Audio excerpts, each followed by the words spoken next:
What you are looking at is a side-by-side comparison of Mario walking up and down 2 sets of stairs in the main lobby of Peach's castle. The subtle differences between how Mario uniquely interacts with each gives us a glimpse into what's ultimately at the heart of some of the most mind-boggling tricks in all of speedrunning. Before I get into that, on the last episode of Heroes of Time.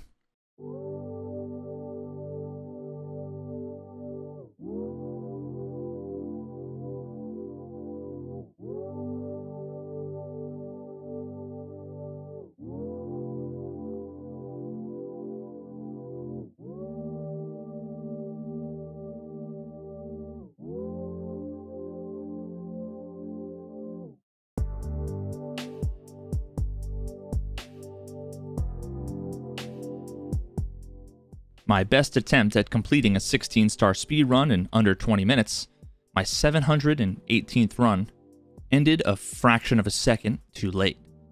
It's easy to point to the last mistake I made, missing my third Bowser throw, and focus on that as the cause of my failure.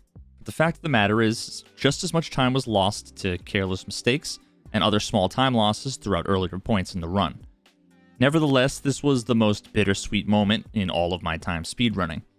I had just obliterated my personal best time, shaving off 17 seconds. I was only 1 second away from my goal, but never before have I felt an eternity more vast than that 1 second.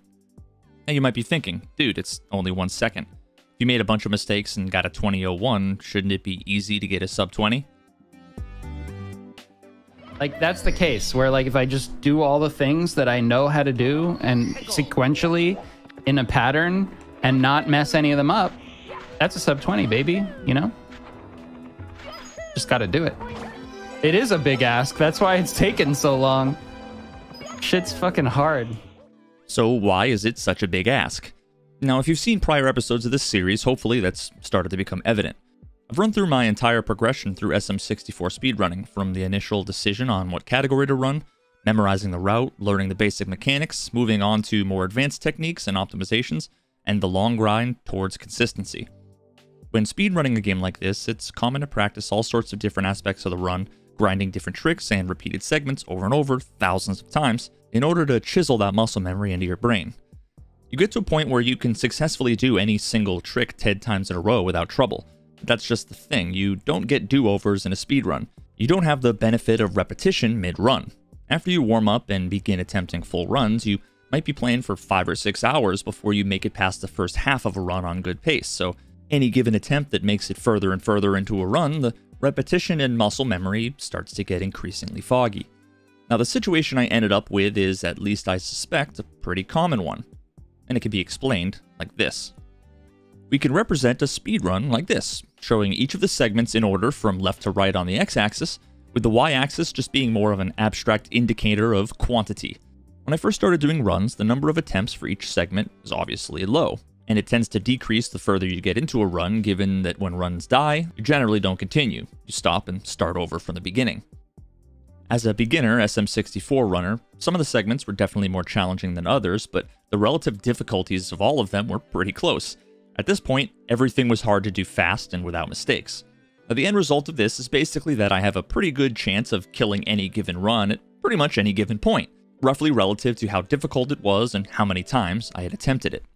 As I progressed, approaching attempt counts in the 4 digits, the number of times I completed each segment drastically increased. Because many of the segments throughout the run, regardless of whether they're at the beginning or end, share common challenges where mastery of the fundamentals is key, like basic movement, the relative difficulty of all the segments came down as I became more practiced.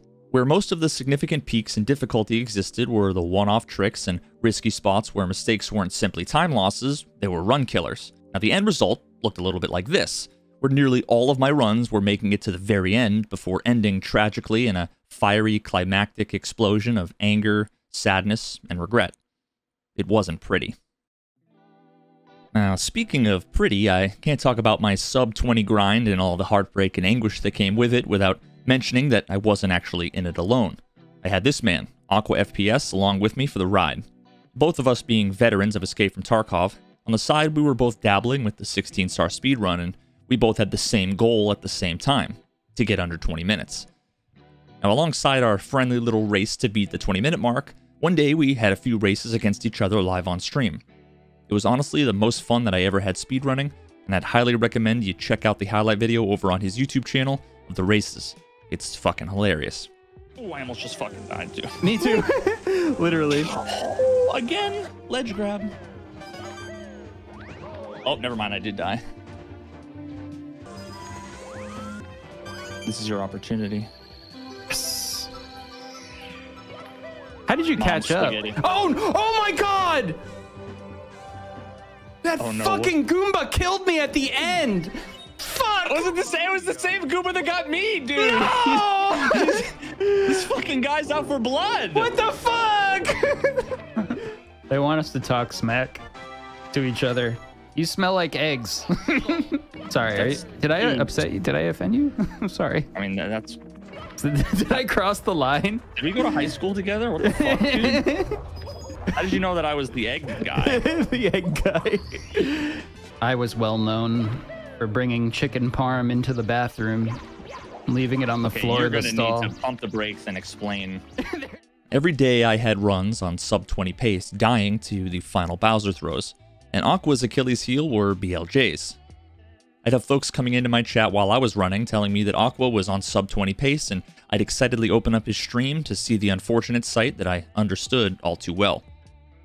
I knew that we could both do it. It was only a matter of time, and honestly I wanted Aqua to get his sub 20 just as much, if not more, than I wanted it for myself. He'd been grinding it for much longer than me. He's overall just a great, kind-hearted guy, and he deserves it. Over the course of the next few weeks, both Aqua and I were, to put it bluntly, losing our fucking minds. The mental and emotional toll these runs were taking on us was obvious. We were both exhausted. We were so close, yet felt so far away. Aqua put it perfectly when he said, "It's just everything has to go right, you know? And I got it. I just need to get the right run." There's something about losing a run at the very end when everything up until that point had gone right. All the stars had aligned. I was on my best pace yet. That was probably the worst feeling. These couple of weeks included some of my lowest lows of this entire experience.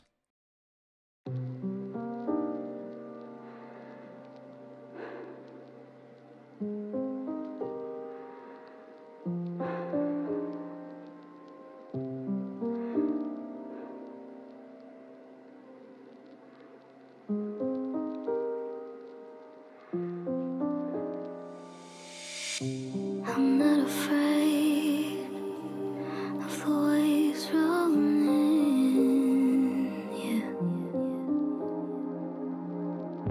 Pray for the day I've been waiting to fall in.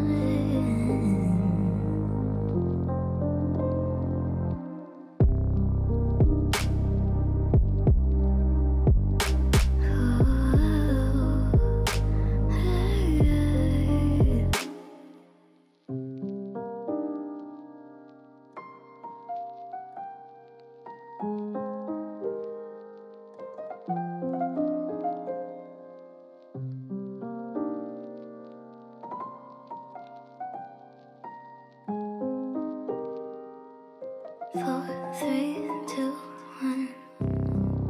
What are you chasing? What do you want? What are you chasing?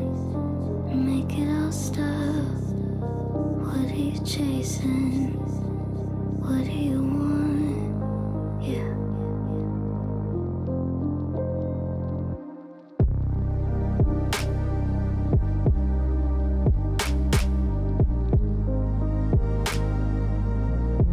Close your eyes, breathe in.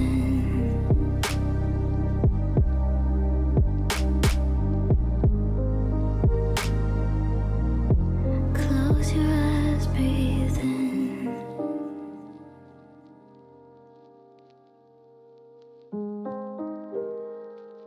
4, 3, 2, 1. I'm not afraid of the waves rolling in, yeah. Pray for the day I've been waiting to fall in.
back in the first episode of this series, I outlined some of the important history of Super Mario 64 speedrunning, touching on some of the major glitch discoveries that led to the creation of the myriad of categories we see people competing in today. Two such glitches, MIPS clip and BLJs, are the linchpins without which the 16-star speedrun wouldn't be possible. Now, I've already discussed from a high level how these tricks are done, but I haven't explained how or why they work, which are, in my opinion, more important and fascinating questions. In order to begin answering those questions, we need to understand some of the underlying mechanics of the game. We can begin by answering the existential question that we've all been wondering. Where is Mario? The answer is here.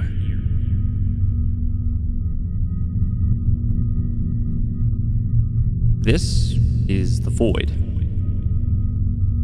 And if we zoom in a little bit, we'll find our friend Mario. And right here is his exact position. Even though Mario's body takes up a bunch of space here in the void, this location, perfectly centered at the base of his 3D model, is the most important thing about him.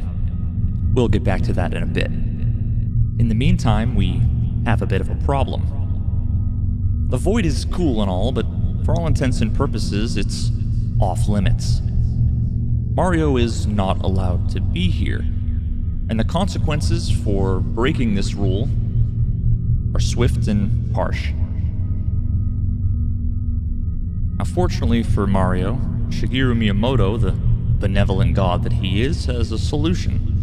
And that solution is a floor. Due to the way the game was designed, all areas from the floor extending infinitely upwards are considered in bounds, meaning Mario can exist just fine as long as he's got solid ground under his feet. Floors also have an interesting effect on Mario, and that's related to the floor's hitbox. Hitboxes are one of the fundamental properties of objects when it comes to the process of collision detection, arguably the most important foundational aspect of most video games. Now, before I get into the details on this, I have to shout out Panenkoic 2012's video, Walls, Floors, and Ceilings, as well as everyone over at the SM64 Task Discord for their help answering my questions and helping me with the various tools I use to test and debug during this process. I can't imagine there are any videos more important to the SM64 speedrun community's understanding of the game than this. I'm going to do my best to briefly touch on a few aspects of what he goes over in his 3-part series, and I urge you to watch those if you're interested in learning more on this topic. Alright, so back to floors. They have two properties relevant to what I want to discuss. I already mentioned the first, which is that they essentially make all space above them in bounds for Mario.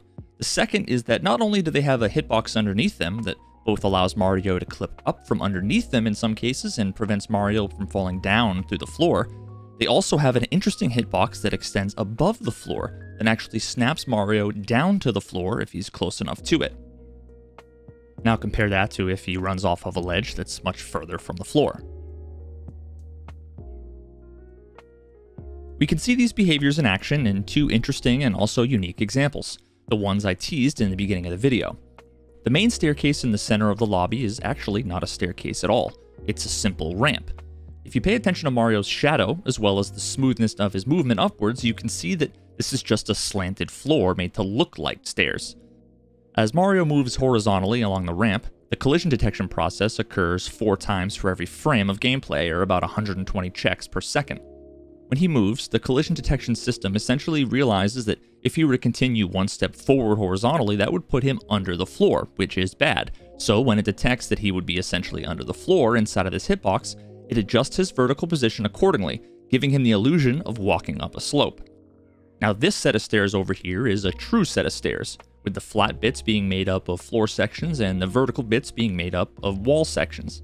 The same collision logic I discussed earlier with the ramp applies here as well, except rather than being a smooth diagonally upwards trajectory, we see him snapping both up to and down to the next stair as Mario walks up and down. Now speaking of walls, they work in a fairly similar way, having a hitbox that extends outwards in both directions of the wall, but both sides apply the same directional force to Mario if he finds himself inside of them. Here we can see Mario walking against a wall and being stopped by its hitbox. Here we can see Mario walking parallel with the wall into its corner. We can see he's being pushed to the side because otherwise he would be inside of the hitbox.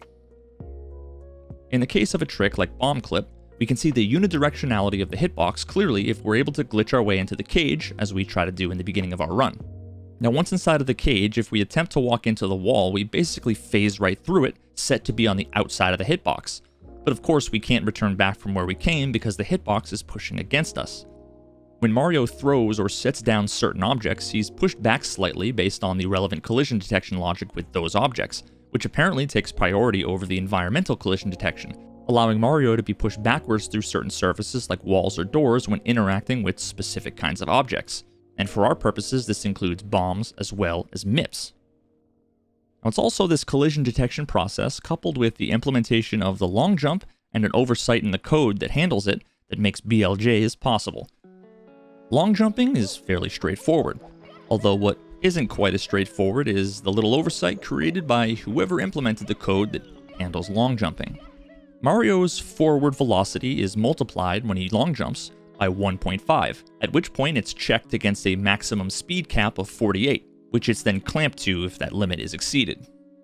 The erroneous assumption they made was that you would only ever long jump forwards, so no check was made to see if Mario's forward speed was ever less than some minimum threshold. This oversight, coupled with the way that stairs and their hitboxes work, mean that Mario can long jump backwards, rendering his forward velocity negative, and by doing subsequent long jumps at the right time, basically before his speed would naturally decrease after he lands from the long jump, his backward speed grows exponentially, which inevitably will get in the way of that pesky collision detection logic. If done properly on a staircase like this, as well as on some ramps and things like elevators, Mario can backwards long jump, increasing his speed so low into the negatives that between the two quarter frame collision detection checks, he would first be on the near side of the door's hitbox, and on the next quarter frame be far past the door's hitbox on the opposite side. So from the perspective of the collision logic, he never actually interacted with the door hitbox at all. Now, fortunately enough for us, another cool aspect of this is that the same collision detection logic prevents Mario from flying through the opposite wall here, ultimately killing Mario in the process. So ultimately, he can only go so far as the very last movement step that would set him out of bounds before his position is sent back inside of the wall, here with 0 velocity. Pretty cool. Now this brings us to the final piece of the puzzle, the endless staircase. Contrary to its name, the staircase is not actually endless at all. For some reason, this door opens up, allowing Mario to walk through it, even if he doesn't have the requisite 70 stars. And then the way the staircase works is that there's an invisible warp zone located a bit up the stairs that, when hit, effectively teleports Mario back to the bottom, assuming he's got less than those 70 stars, and is cleverly implemented along with some visual design in the stairs such that you don't notice it at all unless you hack the camera like I have here. Now once again, the problem with this implementation is twofold.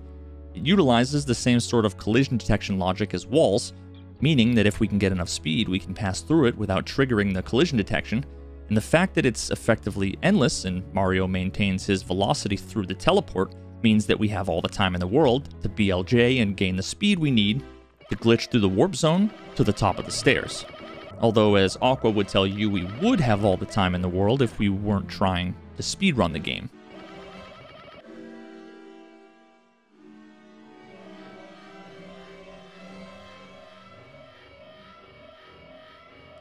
Now this brings us to two particular runs done by Aqua and myself, less than 1 week from each other. Neither of us were present during the other's run and hadn't known or seen anything related to each run at the time that we did them. What I did was synchronize both of these runs exactly, and although I do cut bits out from the runs themselves, I cut them exactly the same so they remain perfectly synchronized throughout the entire video. I want to emphasize that what you're about to see here was in no way planned, orchestrated, or simulated in post-production. As you can see from the salty look on my face and the shirt I was wearing in the last fail montage, this was done after a very long day of amazing runs that came down to the wire, ultimately dying at the end each time. This was one of the few runs I was actually so emotionally worn down that I didn't even talk to Chad at all during the entire run. I simply didn't have it in me. As you'll see from what Aqua says at the beginning of his run, I know he was feeling many of the same things that I was. Before I let these two runs speak for themselves, I want to say a massive and sincere thank you to all of my speedrun friends that I've made along the way, from Ocarina of Time to Super Mario 64, which happened to be one more speedrun community that welcomed me with open arms, helped me every step of the way, and supported me throughout. If you enjoyed watching this series as much as I enjoyed making it and want me to do more like it in the future, despite it being objectively bad for the growth of my channel from the perspective of the YouTube algorithm, consider supporting me on Patreon. Every little bit goes a long way and keeps me motivated to make the best content I can for all of us. Also, I would implore you to go to Aqua's YouTube and Twitch channels I linked in the description and toss him a follow and a sub. He deserves it as well. Thanks for all your guidance, inspiration, and words of encouragement. You're all legends, and from myself and Aqua, these runs are for you. Oh, I hate this. This is so punishing. Yeah, I'm like on my way to becoming a shell of a human being from this. It's like really...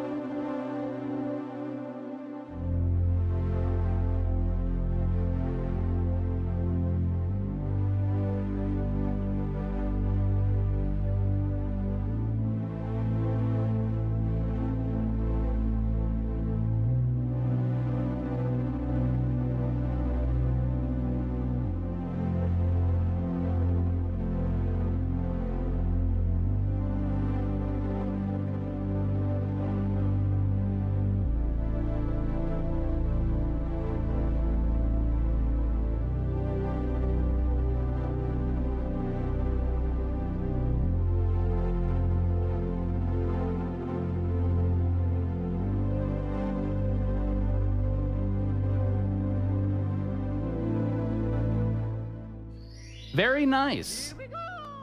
Here we go, indeed.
Like, that's the case where, like, if I just do all the things that I know how to do and sequentially in a pattern and not mess any of them up, that's a sub 20, baby, you know? Just gotta do it. It is a big ask. That's why it's taken so long. Shit's fucking hard.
That should be good. Yep.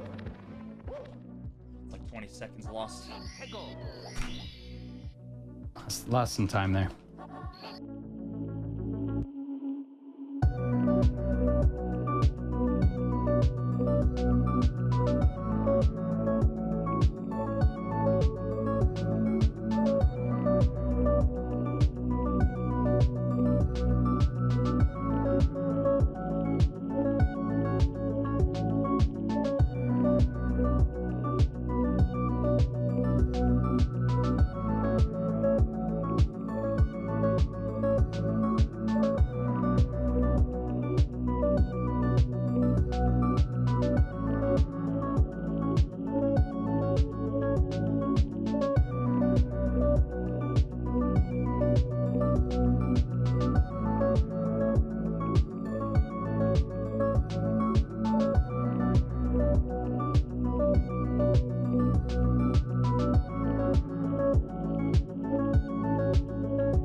Please go through. Thank you, Mario. That was very nice.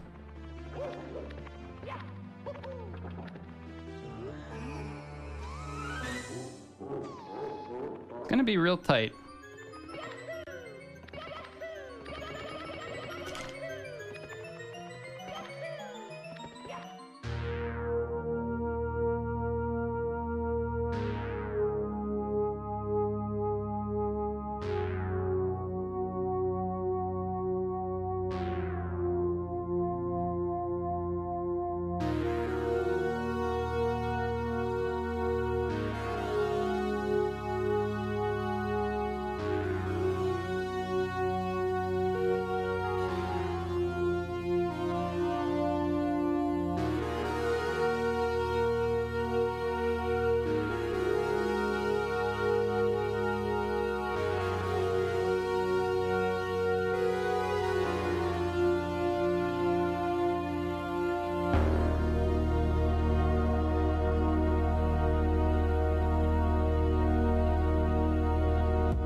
Did I do it?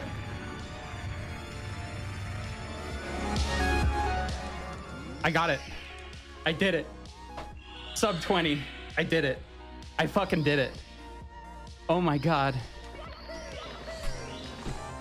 Oh, I did it. Oh my god. Fucking Oh my god, dude. finally. Oh my god. Oh. Holy shit, my heart is going so fast. Dude, I entered the gamer zone. Whoa.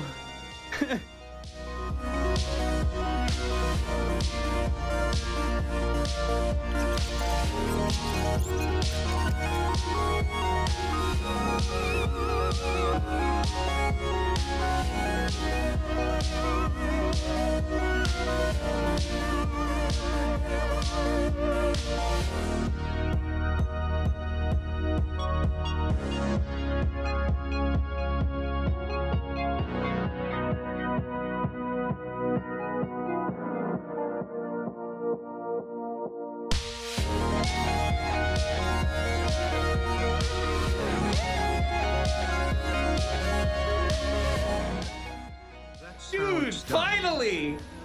Oh my god. Whoa, Jesus. Fuck, thank you.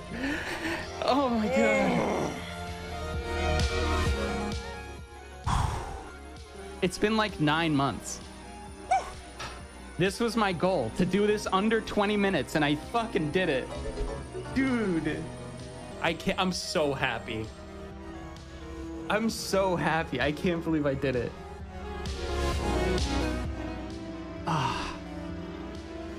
Wow. Musashi, thank you for the bits, We man. knew you could do it, Papa. I knew I could do it.